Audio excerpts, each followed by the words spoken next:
여러분, 이 우주와 지구와 그리고 이 세상은 어떻게 생겨났을까요? 아무리 과학이 발전해도 이 세상의 기원에 대한 과학이 주는 답은 우연입니다. 아이러니하게도 가장 비과학적인 답을 과학이 제시하고 있는 거예요. 우주도 우연히 펑하고 생겨났고 인간도 우연히 진화되어 생겨났다는 거예요. 모두가 다 우연입니다. 여러분, 이게 이해가 되시고 납득이 되십니까? 만약 제가 여러분에게 이 건물이 우연히 생겨났다면 믿으시겠습니까? 여러분, 이 건물이 우연히 생겨난 거예요. 제가 그것도 모자라서 우연히 관평도 137번지에 이 건물이 옮겨져 왔다. 믿으시겠습니까? 여러분, 그런 것들은 믿지 않으면서 이 세상이 어떻게 생겨났는지에 대한 과학이 말하는 그 우연히는 왜 그냥 넘어가십니까? 제가 하나의 예를 좀 들어드리고 싶어요. 앞에 화면을 보시면 여러분 보시기에 왼쪽은 폐의 모양이고 오른쪽은 나무의 모양을 뒤집어 놓은 거예요. 굉장히 유사하지 않습니까? 이 나무와 폐의 모습의 유사성뿐만 아니라 밀접한 관계가 있어요. 인간은요, 산소를 들이마시고 이산화탄소를 배출합니다. 그런데 나무는요, 이산화탄소를 마시고 산소를 배출해요. 놀랍게도 이 비슷한 나무와 폐가 서로 연결되어 있어요. 아주 정교한 거죠. 이 세상의 모든 자연, 모든 동식물, 그리고 인간들은 유기적으로 연결되어 있어요. 먹이사슬과 생태계, 정교하게 구성되어 있고요. 자연계의 순환도 한치의 오차도 없이 이루어져 있습니다. 태양과 지구와의 거리는 어떻습니까? 조금이라도 멀면 우리는 다 얼어 죽었을 것이고 조금이라도 가까우면 다 타 죽게 됩니다. 아주 적정한 거리가 유지되어 있어요. 과학은 뭐라고 말합니까? 우연이요. 우연. 참 기가 막힌 이야기 아닙니까? 우주를 연구하는 천문학자들이 복음화율이 제일 높답니다. 무슨 말이냐면 우주를 연구하는 천문학자들이 예수를 제일 많이 믿는다는 거예요. 그 그룹 안에서. 여러 그룹들이 있죠. 사업가 그룹이 있고 교사도 있을 것이고. 근데 우주를 연구하는 천문학자들이 예수를 유독 많이 믿는데요. 왜입니까? 우주를 연구하다 보면 이 우주가 우연히 생겨날 수 없다는 거예요. 절대로 우연히 생겨날 수 없다는 거예요. 누군가가 창조하지 않고서는 절대 우주는 우연히 생겨날 수 없다는 것을 그들이 깨닫는 거예요. 그래서 하나님을 믿는 거죠. 우리 인간은요, 과학적으로 논리적으로 따지는 거 참 좋아하죠. 근데 이 세상의 기원은 그냥 어물쩍 넘어가요. 참 이해가 안 돼요. 다른 거는 다 논리적으로 따지고 과학적으로 따지는데 우주도 우연히 생겼고 사람도 우연히 생겼고 이 자연계의 순환과 이 모든 질서가 그냥 우연히 다 이루어졌다. 여러분, 이 말을 믿으십니까? 이 말은 전 절대 믿지 못할 것 같아요. 바다에서 물이 증발해서 수증기가 되고 구름이 되고 비가 내리고 다시 시내를 이루고 강을 이루고 다시 바다로 흘러 들어가서 이 순환의 모든 시스템이 그냥 우연이요. 우연이요. 절대 그럴 수가 없죠. 하다못해 이 작은 볼펜 하나도 우연히 만들어질 수가 없어요. 누군가가 조립하고 심을 넣고 색을 입히고 조립을 해서 만들어진 건데 이게 우연히 생겼다고 믿으시겠습니까? 성경은 말씀하십니다. 태초에 하나님이 천지를 창조하시느니라. 하나님이 창조하셨다고 분명히 말씀하셨어요. 하나님은 우주 만물을 창조하시고 우리 인간을 창조하시고 이 모든 생명의 시스템과 우주의 질서와 자연계와 생태계를 완벽하게 오차없이 정교하게 만드셨어요. 만드신 분이 있는 거예요. 우연이란 없는 겁니다. 하나님의 손길 가운데 너무나 정교하고 완전하게 만들어놨어요.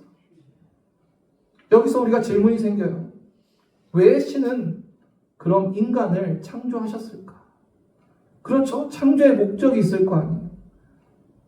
성경은 또 말씀합니다. 하나님은 사랑이시라. 하나님은 사랑이시라. 여러분, 사랑을 혼자 할 수 있어요? 사랑의 대상이 있어야 되잖아요. 그러기에 인간은 하나님의 사랑의 대상으로 창조된 겁니다. 그리고 하나님은 인간을 사랑하셨고 인간에게 영원한 삶을 주셨어요. 그래서 하나님과 사랑하며 영원한 삶을 누리게 하셨는데 처음 인간에게 사탄이 찾아와서 유혹을 합니다. 그리고 인간을 범죄케 하고 하나님께 죄를 지은 인간은 하나님과의 관계가 깨어져 버립니다. 그리고 하나님께서는 당신의 사랑의 대상인 인간을 잃어버리게 되세요. 그러나 하나님은 우리를 사랑하시기에 포기할 수 없으셨기에 우리를 다시 찾기 위해 그 죄의 문제를 해결하기로 결단하십니다. 하나님은 우리 인간을 구원하기 위해 우리의 죄의 값을 치르시기 위해 당신의 하나뿐인 아들 예수 그리스도를 이 땅에 보내십니다. 그리고 하나님의 아들 예수님은 우리의 모든 죄의 값을 다 지시고 십자가에서 죽으심으로 그 죄값을 치르십니다. 그리고 이제 그 예수 그리스도를 믿는 자들은 모든 죄가 용서받고 구원을 받습니다. 하나님과의 관계가 회복되어 하나님의 자녀가 되고 사랑의 대상이 되어 다시 하나님과 영원한 삶이 회복됩니다. 여러분, 아이를 잃어버린 부모의 마음이 어떠할까요? 놀이동산에 갔는데 내 자녀를 잃어버린 부모는 그 아이 때문에 마음이 새카맣게 타들어갈 거예요. 빨리 내 아이를 찾아야 되는데 어떤 체면도 주변의 시선도 아랑곳하지 않고 아이를 찾는데 모든 마음을 쏟을 거예요. 부모에게 지금 당장 중요한 것은 돈도 아니고 내가 지금 입고 있는 좋은 옷도 아니에요. 오직 아이를 찾는 거예요. 하나님의 마음이 그러하셨다는 거예요. 우리를 찾는 게 하나님의 마음 속에 그 생각밖에 없으신 거예요. 오늘 우리가 읽은 성경 본문에 바로 이러한 심정으로 한 사람을 찾아오신 예수 그리스도의 이야기가 담겨 있습니다. 성경은 하나님께서 우리를 지으신 분이며 우리를 사랑하시고 우리를 잃어버렸을 때 우리를 포기하지 않고 끝까지 찾으시는 분이라 말씀하고 있습니다. 오늘 본문에 등장하는 삭개오라는 사람이 예수 그리스도가 찾는 그 한 사람이에요. 예수님께서 여리고를 지나갈 때 그곳에 삭개오라는 사람이 있었어요. 오늘 본문 1절, 2절을 함께 읽어보겠습니다. 예수께서 여리고로 지나가시더라.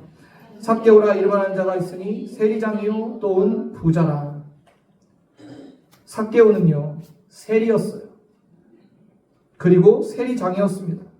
오늘날로 표현하면 로마 국세청 지방 세무서장 정도 돼요. 그런데 당시 사회적으로 세리는요 죄인 취급을 받았습니다. 세리들은 식민 지배를 받고 있는 유대인들에게 로마를 대신해서 세금을 징수했고 더욱이 부과된 세금보다 더 많은 돈을 걷어서 자신들이 부자가 되었기 때문이에요.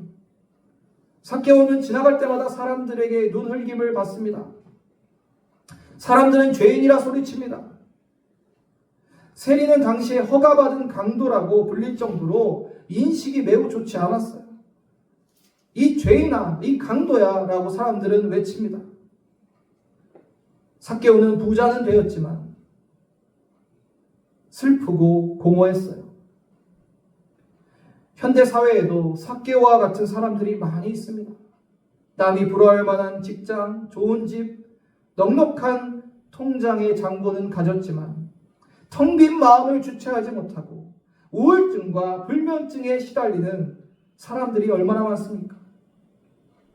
미국의 한 유명 심리학자가 이렇게 말했습니다. 사람들은 평생을 바쳐서 성공의 사다리를 기어 올라갔지만 꼭대기에 도달하고 나서야 그 사다리가 잘못된 벽에 기대어 있다는 것을 깨닫는다. 삭개오 역시 자기의 삶의 사다리가 잘못된 곳에 놓여 있음을 느끼기 시작했어요. 돈이 전부인 줄 알았지만 그의 영혼의 깊은 공허함과 갈증은 사라지지 않았습니다. 그때 삭개오가 예수님에 대한 소문을 듣게 돼요. 그분을 만난 사람들은 기뻐 뛰며 찬양한대요. 그분을 만난 사람들은 귀신이 쫓겨나고 병이 치료받고 삶의 참된 의미를 깨닫는데요. 그 소식을 듣고 예수님을 삭개오는 만나고 싶었어요. 그런데 예수님이 자기가 사는 여리고로 오신다는 거예요.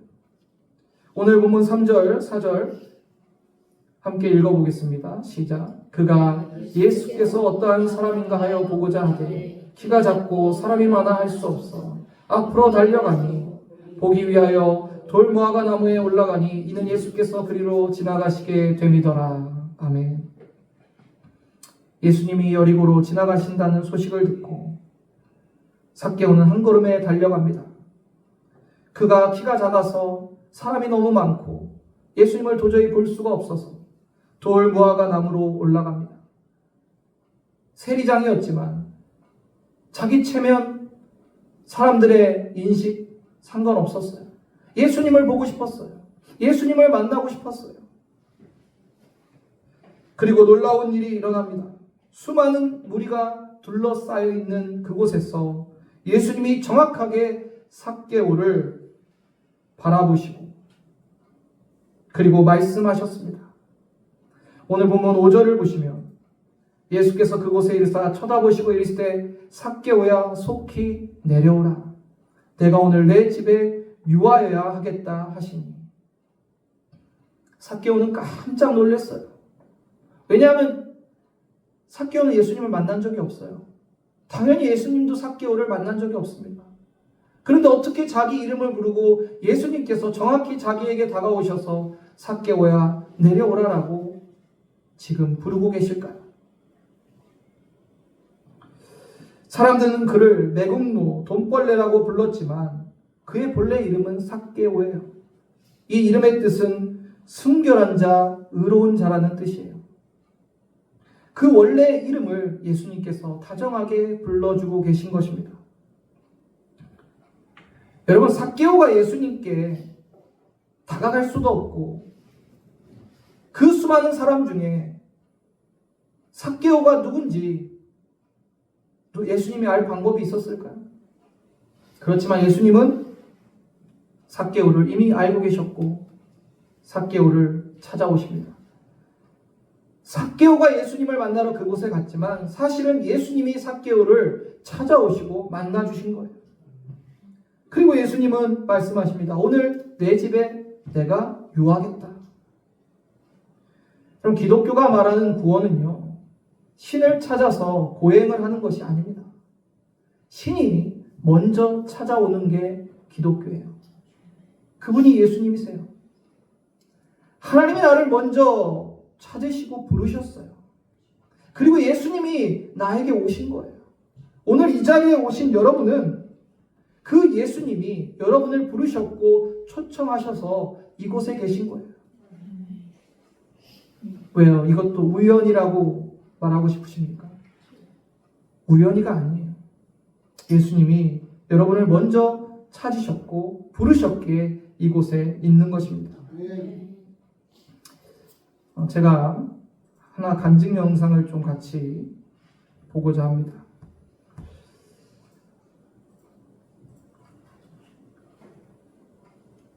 우리 개그우먼이자 방송인 송은희 씨 아시죠? 송은희 씨의 간증인데 한번 들어보시면 좋을 것 같습니다. 제가 아팠나 그랬어요. 아팠어요. 갑자기 심하게 아파서 여기 물집 터지고 막. 왜 안 나오지?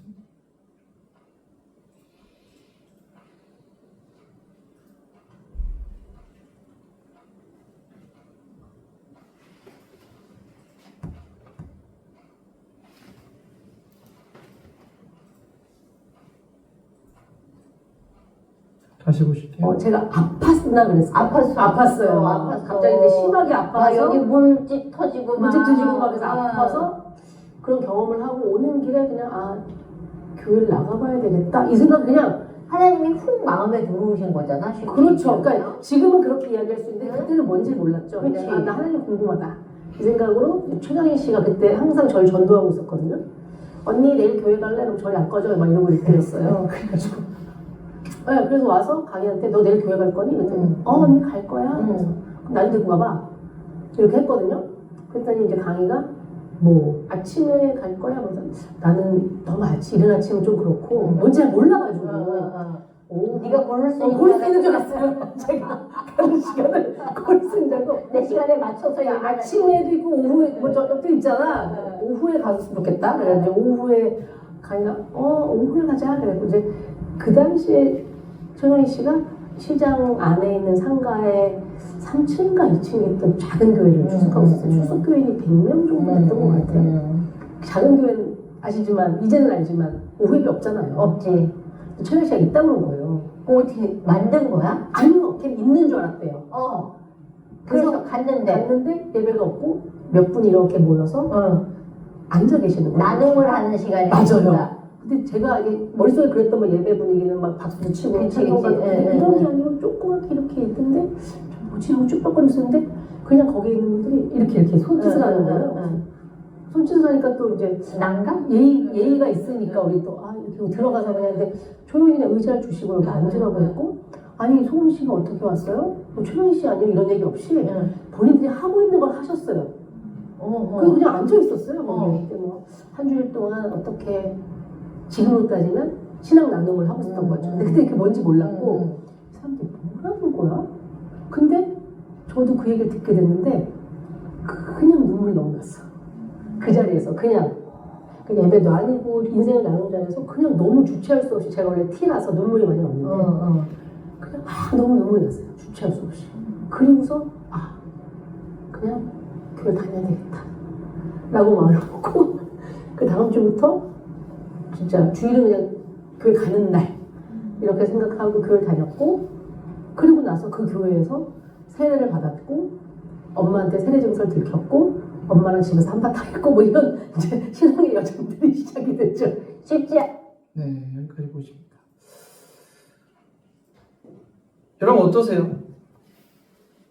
우연히 최강희를 알게 되고 우연히 우리 송은이 씨가 교회를 가게 된 게 아니라 하나님이 찾으셨고 부르셨기 때문에 교회에 나가게 된 거예요.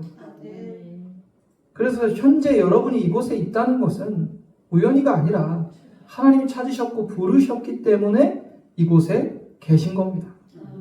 오늘 예수님이 나를 찾고 부르셨기에 여러분이 이곳에 계심을 믿으시길 바랍니다. 삭개오는 예수를 만난 기쁨이 너무 크고 좋아서 어린애처럼 급히 내려와 예수와 그 일행을 자기 집으로 안내하며 집 안으로 모시게 됩니다. 삭개오는 예수님을 만나기 전까지 돈은 많았으나 죄인이라 손가락질을 받았고 그 자신도 죄의식과 영혼의 갈증에 쓸쓸하고 공허한 인생을 살고 있었어요. 그러던 중 예수님의 소문을 듣고 내가 그분을 만나면 내 영혼의 문제가 해결될 거라는 소망이 생겼고 마침내 예수님을 만나고 예수님께서 삭개오의 집에 오신 것입니다. 세상의 성공과 부를 다 쥐고 있었던 세리 삭개오.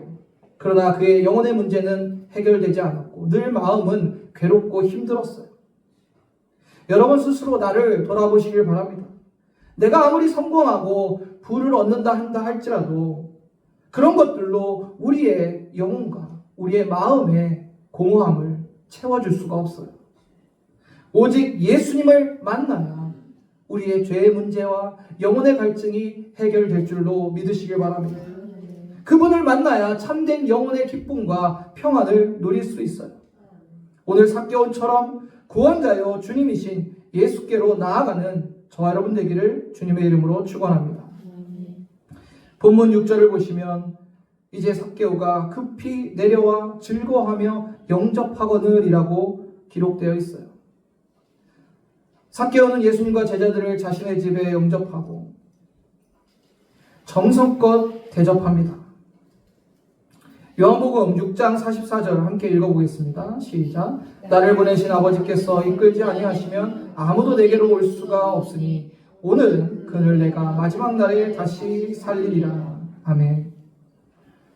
주님이 나를 부르셨기 때문에 이 자리에 있고 주님이 나를 만나 주셨기 때문에 나는 구원을 받은 것입니다. 이제 세리장 삭개오와 예수님 제자들은 삭개오의 집에서 식탁에 교제를 나눕니다. 모처럼 삭개오의 집에 생기가 돌고 웃음소리가 들리기 시작해요. 사람들은 삭개오를 비난했고 죄인이라고 했고 눈을김을 보냈어요.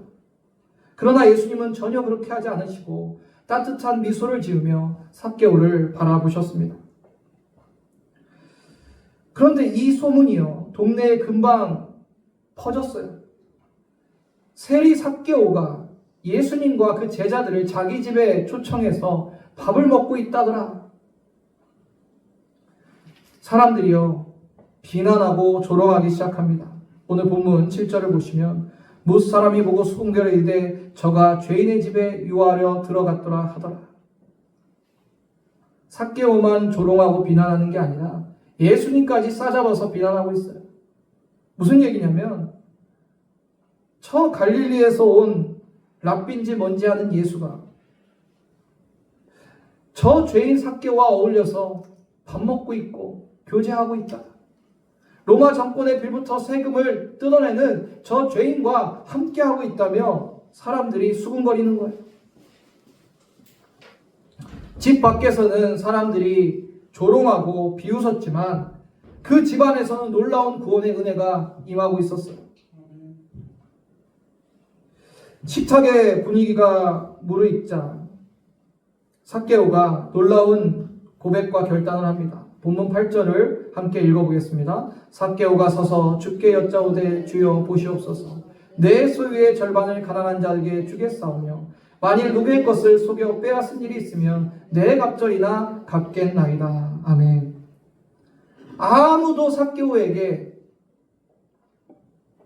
속여 빼앗은 것을 갚으라, 재산을 팔아서 가난한 자들에게 나눠줘라 한 적이 없어요. 그런데 삭개오가 예수님을 만나자, 예수님을 자신의 주인으로 영접하자 놀라운 변화가 일어나서 자신의 소유의 절반을 팔아서 가난한 자에게 나눠주고 속여 빼앗은 것을 네 갑절이나 보상하겠다고 말합니다. 삭개오가 지키지 못할 허튼 약속을 하는 게 아니었음을 주님은 아셨어요. 그가 예수님을 영접했기에, 그가 예수님을 나의 주님으로 믿었기에 이러한 변화가 일어난 걸 주님이 아시고 9절에 말씀하십니다. 같이 읽어볼까요? 예수께서 이르시되 오늘 구원이 이 집에 이르렀으니 이 사람도 아브라함의 자손이미로다. 아멘. 예수님은요 즉각 말씀하십니다. 이 집에 구원이 이르렀다. 삭개오야 네가 구원 받았다라고 선포하십니다. 그가 회개하고 예수님을 영접했기에 예수님은 삭개오에게 구원이 이 집에 임했다고 말씀하시는 거예요. 여러분, 우리가 예수님을 진정 나의 주인으로 영접하면 내 삶에 반드시 변화가 일어납니다. 우리의 삶에 그전에는 느껴보지 못했던 주님이 주시는 기쁨과 내 영혼에 샘솟는 평안이 찾아오게 되는 거예요. 오늘 본문 10절을 보시면 우리 예수님이 왜 이 땅에 오셨는지 분명히 말씀합니다. 인자가 온 것은 잃어버린 자를 찾아 구원하려 함이니라. 아멘. 예수님이 이 땅에 오신 것은, 또 나를 찾아오신 것은 잃어버린 자를 구원하기 위해서입니다. 오늘 처음 교회에 나오신 분들, 여러분은 잃어버린 한 영혼이었어요. 그러나 예수님께서 여러분을 사랑하시고 찾으셨기에 이곳에 오신 거고, 삭개오처럼 예수 그리스도를 내 마음의 주인으로 영접하면 여러분에도 삭개오에게 임했던 은혜와 구원이 임할 것입니다. 오늘 본문의 삭개오처럼 예수님을 만남으로 구원받고 진정한 기쁨과 삶의 변화를 경험하는 저와 여러분 되기를 주님의 이름으로 축원합니다. 오늘 새생명 초촌주의를 맞이해서 이곳에 오신 여러분, 삶의 분주함 속에서 방황하고 헤매이고 있지는 않았습니까? 겉으로 아무 문제 없이 살아가는 것처럼 보여도 내면 깊은 곳에 삭개오처럼 누군가 진짜 내 이름을 불러주기를, 나를 알아주기를 기다리고 계시지는 않습니까? 기억하십시오. 오늘 예수님께서 삭개오를 찾으셨듯이 여러분을 찾고 계십니다. 다정하게 여러분의 이름을 부르고 계십니다. 여러분이 과거가 어떠했던, 어떠한 실수를 했던, 어떠한 모습이었던 간에 예수님은 그런 것 상관없으세요. 있는 모습 그대로 사랑하시고 여러분을 구원해 주시기 위해 우리에게 찾아오셨습니다. 십자가에서 자신의 생명을 내어주실 만큼 저와 여러분을 사랑하시며 잃어버린 자를 찾아 안아주시고 구원하시는 예수님이십니다. 오늘 그 예수님의 부름과 초청에 마음의 문을 여시길 바랍니다. 삭개오가 나무에서 내려와 예수님을 영접했을 때 그가 구원을 받은 것처럼 오늘 여기에 계신 저와 여러분, 길과 진리와 생명 되시는 예수님을 만나 참된 기쁨과 구원의 은혜를 입으시기를 주님의 이름으로 축원합니다.